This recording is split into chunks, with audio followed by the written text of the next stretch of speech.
जन्म में किए गए पाप या पुण्य इंसान कब भोगता है? पाप और पुण्य ये आज की एक टर्म है जो लोगों को दी हुई है।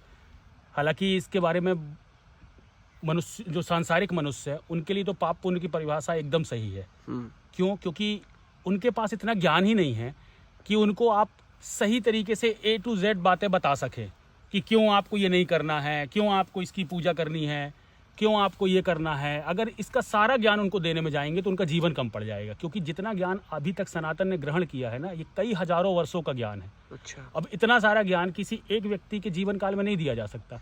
इसीलिए पाप पुण्य का कॉन्सेप्ट था कि इनको वो उस तरीके से बताया जाए ताकि ये थोड़ा मन में ये भयभीत रहे। अच्छा। इनके मन में थोड़ा डर हो, नहीं तो ये दुनिया तो वैसे ही नरक बन जाती। आप खुद सोचिए, यदि आज कुछ लोग अपराध करने से डरते हैं कि यार मुझे पाप लगेगा, अगर उनके मन में ये कॉन्सेप्ट हट जाए, उनको ये कह दिया जाए कि नहीं पाप आप कुछ नहीं होता, तो उनको कुछ भी फर्क नहीं पड़ेगा, तो फिर वो क्या करेंगे? भाई पाप वाकई में अगर देखा जाए डीप में तो पाप पुण्य जैसी कोई चीज नहीं होती, लेकिन उन संसारी मनुष्यों के लिए बिल्कुल होती है। अच्छा। दोनों तरह का अंतर है ना। ज्ञानी मनुष्य के लिए पाप पुण्य का कोई फर्क नहीं पड़ता, क्योंकि ज्ञानी मनुष्य जो भी करता है वह अपने पूरे विवेक से करता है। कृष्ण यदि किसी की हत्या करेंगे तो उन्हें पाप नहीं लगेगा, लेकिन वहीं दुर्योधन किसी की हत्या करेगा तो उसे पाप लगेगा। क्यों? पाप का मतलब क्या है कि तुम्हारा जीवन दुखी होगा।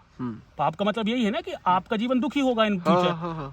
तो आप जब कोई स्वार्थ में घिरा हुआ मनुष्य किसी अपराध को अंजाम देता है तो अपने व्यक्तिगत स्वार्थ के लिए देता है, तो उससे केवल उसके स्वार्थ की पूर्ति हुई। अगर उसके स्वार्थ की पूर्ति हुई तो बाकी लोग उसका साथ नहीं देंगे। नहीं देंगे ना, तो बाकी लोग उसके विरोधी बन जाएंगे। तो आज वो भले सत्ता में है या पावर में है तो उसका विरोध नहीं कर पा रहे, लेकिन जब वो कमजोर होगा तो सारे लोग उसके विरोध में खड़े हो जाएंगे। लेकिन जो सत्य के साथ है, अगर उसने किसी का वध कर दिया तो उसने जिनका वध किया अपने स्वार्थ में तो किया नहीं है। उस व्यक्ति ने तो वाकई में आतंक मचा रखा था, सब उससे दुखी थे, सब उससे प्रताड़ित थे, तो उसकी हत्या करने के बाद ये सारे लोग उसके लिए तालियां बजाएंगे।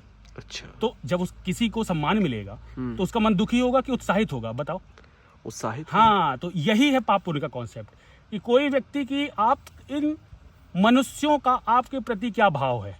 अगर इन मनुष्यों का आपके प्रति नकारात्मक रवैया है, दृष्टिकोण जो है आपका आपके प्रति नकारात्मक है, तो आपको पाप ही समझ लीजिए अपने लिए।